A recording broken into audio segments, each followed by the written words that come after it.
O ramo da filosofia onde é estudado o conhecimento se chama epistemologia. Este tenta a entender a relação de conhecimento e objeto. Durante a história tivemos três grandes teorias: Immanuel Kant com o criticismo, John Locke com o empirismo e o racionalismo de René Descartes.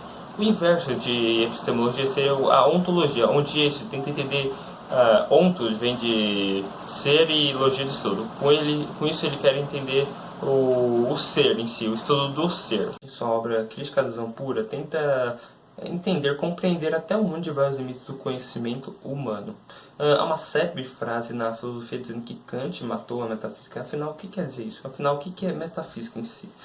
Metafísica é o ramo da filosofia onde é estudado tudo que vai além do físico. Por exemplo, emoções, noção de belo, alma humana, o que seria Deus, etc, etc, etc. E para Kant, isso não era possível ser estudado. E com isso ele irá fundar a sua teoria dos juízos, que será a introdução para todo um projeto filosófico que vai ser usado futuramente como método para vários ramos, como economia, direito, etc, etc, etc. Primeiro, vamos começar com Kant. É desnecessário em si criticar o empirismo, pois isso está correto. E podemos ver no mundo, na realidade, quando usamos qualquer um dos nossos 5 sentidos, estaremos validando o empirismo em si. Afinal, então, o que ele quer na introdução? É validar a questão a priori em si. O que é o a priori? Seria a parte racional do nosso conhecimento. Com isso, não seria necessário nenhuma experiência. E o ramo mais conhecido por todos da questão a priori seria a matemática, onde essa não necessita de questões empíricas para sua validação, apenas da questão racional. O a posteriori está ligado com a parte em si da experiência, nossos sentidos.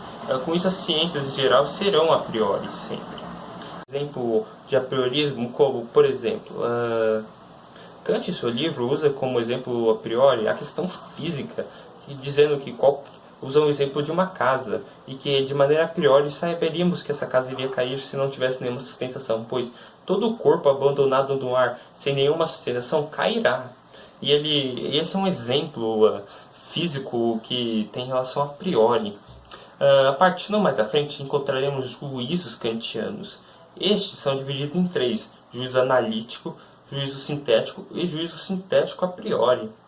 O primeiro, todos irei usar um exemplo para simplificar. O primeiro, podemos usar o exemplo no juízo analítico: o círculo é redondo.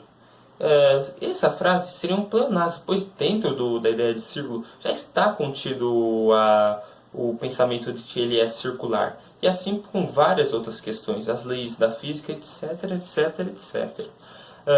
No juízo sintético, por exemplo, posso dizer que o carro é verde.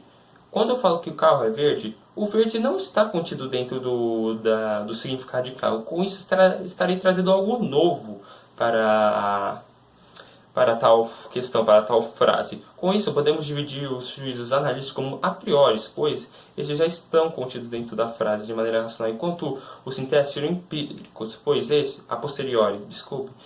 iriam trazer algo novo em si para o conceito daquilo. Mas afinal, então, o que seriam os juízos sintéticos, então? Sintéticos a priori. Kant usa um exemplo que talvez seja o melhor de todos, que seria a ideia do 5 mais 7 igual 12. Ao olharmos 5 mais 7 de maneira analítica, observamos eles e falamos claramente que é 12. Porém, quando separamos 12 da conta, observamos ele e percebemos algumas coisas, como ele é um número separado de 7 mais 5, que ele pode ser compreendido de 4 mais 8, ou de 11 mais 1, ou de 10 mais 2, etc, etc, etc. Com isso, ele é analítico num ponto, mais sintético em outro, assim formando o juízo sintético a priori, onde ele iria unir a razão e a questão empírica no mesmo tema. A importância em si de termos um criticismo kantiano ou de qualquer questão epistemológica. Essa é um método usado para conseguirmos o conhecimento, como já dito. Com isso, por exemplo, teremos na economia a ala a priorística, que seria a economia austríaca, por exemplo, onde esses usam deduções lógicas fundados na praxeologia. Enquanto, por exemplo, os positivistas ou metafísicos, os neoclássicos, usarão o empirismo para provar seus pontos em si. No direito, por exemplo, teremos a ala positivista que usa enquanto, por exemplo,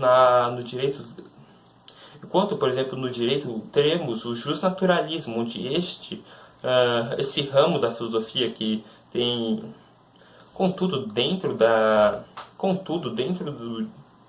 temos, por exemplo, também do direito, onde temos uma ala, por exemplo, do justnaturalismo, que Kant faz parte, onde entende a parte racional, tenta deduzir os direitos do ser humano. Uma introdução aos juízos kantianos e a questão criticista do Kant. Futuramente será feito outros vídeos sobre tal questão, sobre o livro em si do Crítica à Razão Pura.